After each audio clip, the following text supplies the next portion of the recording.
And welcome everyone. Thank you very much. I'm joined by Mickey and Doug. Everyone, let us know your thoughts in the comment section below. Chin up, Reds, as I just said on Doug's channel. Liverpool have been beaten for the first time, as I said. It feels like in about 10 years we've finally been beaten. But fair credit to, as me and the lads were saying, the next 1 minute anyway. Fair play has to go to Watford.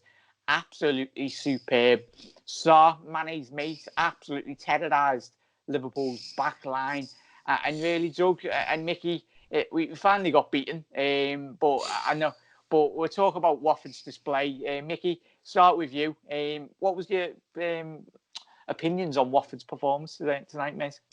I thought the game plan was good. It was a good game plan. It worked. They counter press.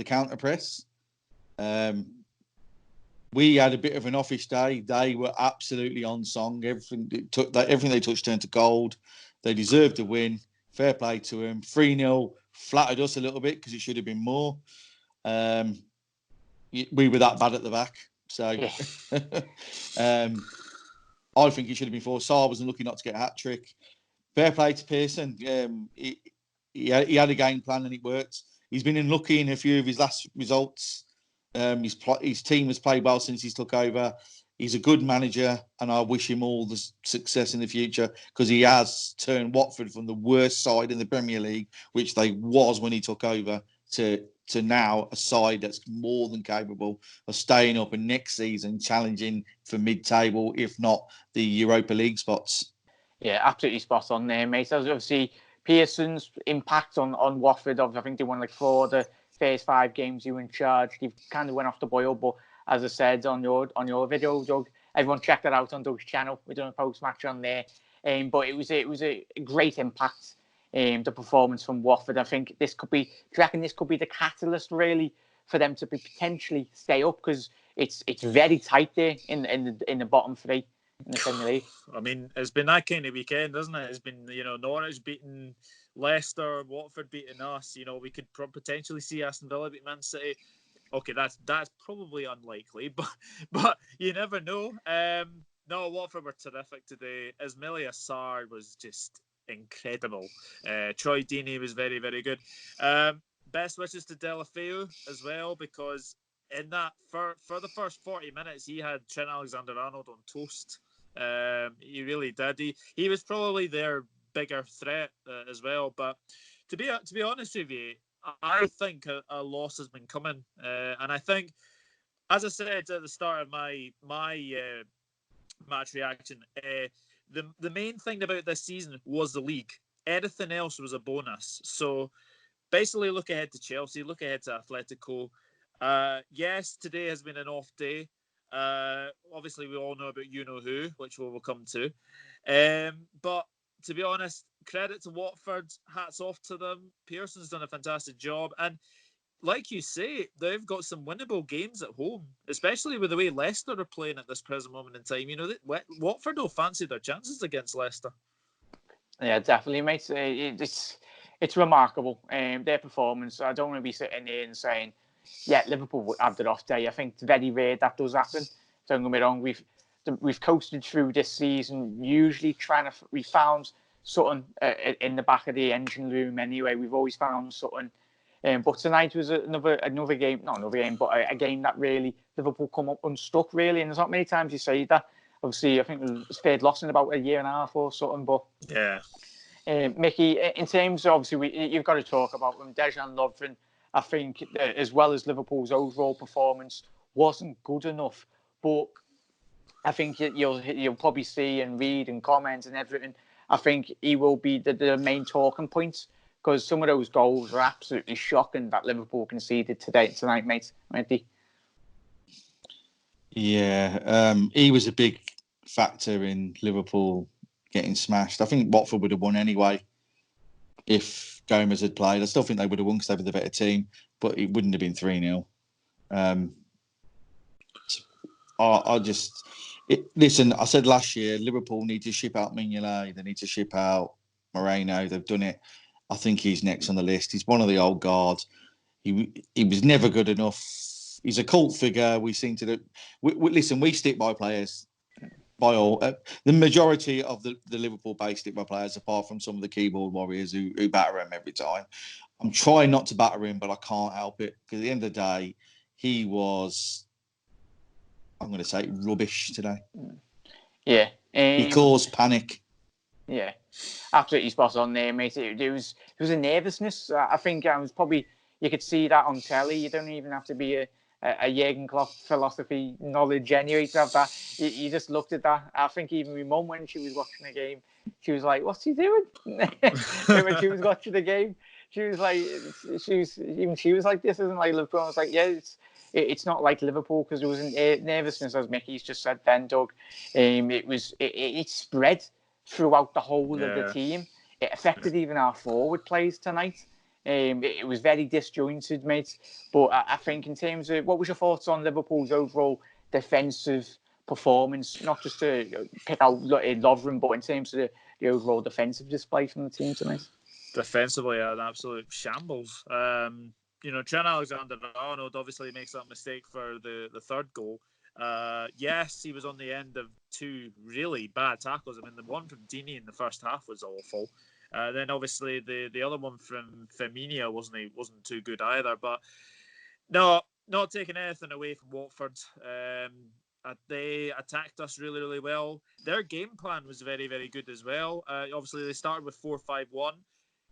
At times, it looked like they had six in midfield, so it was really difficult to get past them as well. And like you said, on my reaction, they had about six defenders in the box as well, so it was really difficult to get through. But defensively, awful. And yeah, like you say, I think you would probably have schoolboy defending for the first goal, because it's a long throw and Lovren it looks like he's hugging.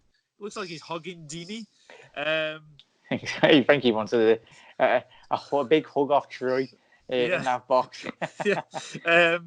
But and then obviously I mean, he's so far up the pitch. I mean, he doesn't even let Van Dijk get anywhere near Sarr for the second goal. And then, like I said, the third goal, it's basic. It's a basic error from Alexander-Arnold. But like I said, it was just very disjointed in defence tonight. The only person that can go away from that game with his head held high.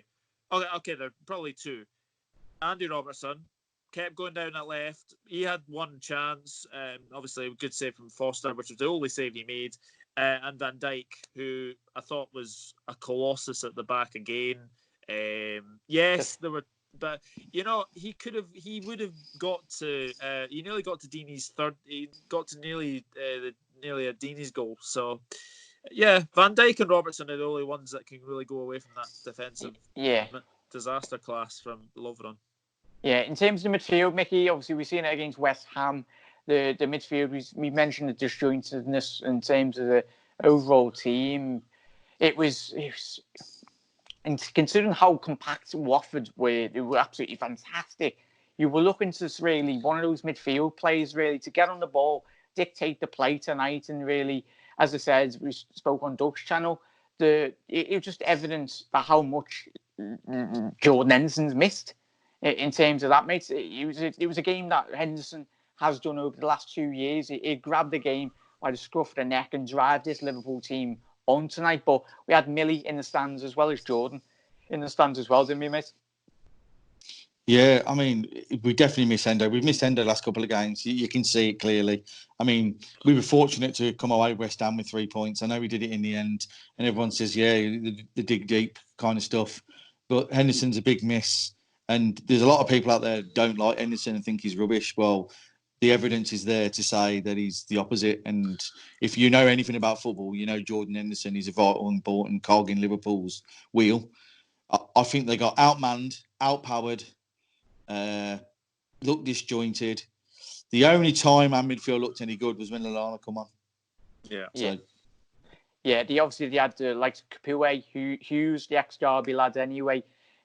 Saw Decorday, he was absolutely, especially those three, everyone, obviously the Capoue, Hughes and Decorday, they were so good defensively as players anyway. But I think Decorday, we spoke on the podcast, I think whoever if hopefully Watford do stay up anyway off the back of that performance, I think they do deserve to stay in the Premier League. But if they do go down, I think they'll struggle really to keep hold of the core. Mate, everyone, in terms of looking forward, in terms of who would you go and start, really, Doug? Would you tinker really with any of the players? Obviously, we mentioned Lallana. He probably he had Liverpool's effort really from outside the box. Could you see him getting brought in? Would you start Divock Origi in terms of just to freshen the things up, obviously against Chelsea in this coming week? That's really difficult, isn't it? Because obviously, the game against Chelsea is going to be very, very interesting. I think we'll see a change in goal. Can see Adrian starting for sure. I think he'll bring in Nico Williams possibly. I think Matip will play, and obviously if he's fit, Gomez would play. Then it's a question about left back as well. Would you keep Robertson, or would you maybe go with a Larouci or maybe an Adam Lewis? Then would you keep Fabinho?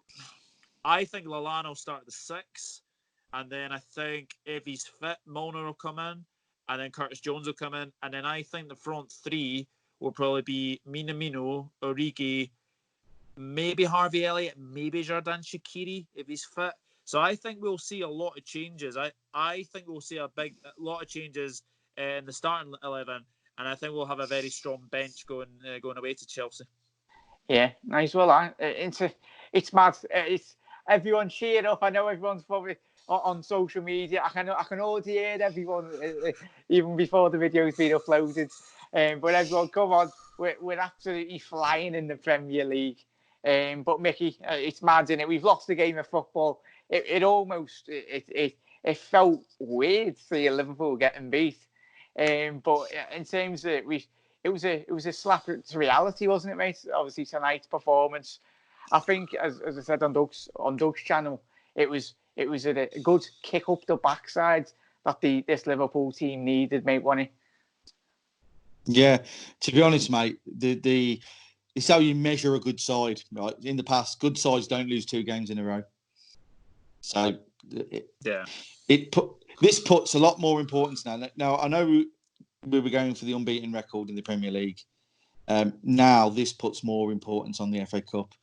I don't think there'll be as many changes. We need a reaction. Chelsea away is not going to be easy. And I'll tell you now, Chelsea know it's Liverpool. They're not going to rest players. They're going to play the first team. We rest 5 or 6 players and play some of the kids in. It's sorry, but it's bye to the FA Cup. We've got a chance of a treble here. Let's do it. Let's go for it. I'd only make 1 or 2 changes, and I wouldn't be for the kids. It would be Origi in the front 3 for one of the front 3, just to give one of them a rest and have one of them on the bench. At the moment, out of them all, it would be Mane that would come out for me, because he was like we've been saying, he was non-existent today. Perhaps he's still not recovered from his injury. He's not right. But going forward, we need to have a chin up. And if I see anybody on social media put Klopp out, Klopp's crap, and these right, you are never, ever going to be able to support Liverpool ever again, because you are not a true fan, because you do not know anything, right? Football teams lose.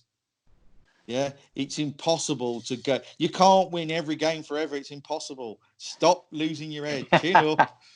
It's a game. It's one game.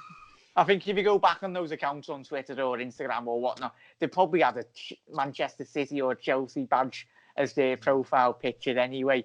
But as I said on Connor's video, the only people that will be celebrating tonight will be the Watford fans, and rightly so.